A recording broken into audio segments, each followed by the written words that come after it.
Managers, if you have people that are working in the office, this is a test for you.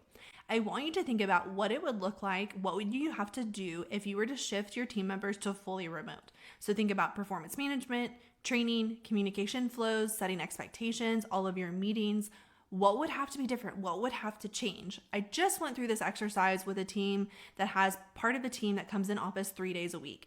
And it was wild, honestly, to hear the differences. And I wasn't surprised, but there's a lot of differences, a lot of changes that have to be made in order to move that team remote. Now, that team may not actually move remote, but that exercise is really healthy because we found gaps in things like performance management. I had one of the team members even say, we are being lax about performance management because we are in office right now. And so that would have to change if we went remote, and we would actually probably lose people faster.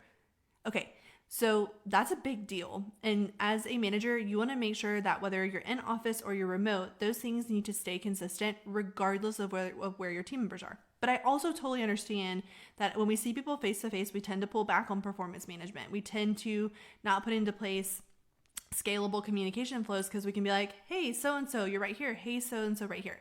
But the reality is the data in those situations shows that while we think we're doing a good job with communication because we see people every day, we're actually not doing a great job at all. And so we want to make sure that we are putting the right fundamentals in place regardless of in office or remote. And that exercise of driving towards remote can actually make you a much more effective manager. If we haven't met yet, my name's Erin and I develop managers. My background is HR and I love developing managers, making it so much easier, less lonely, less overwhelming. And I want to make you super amazing at being a people manager and effective in driving your career further. Give me a like and a follow.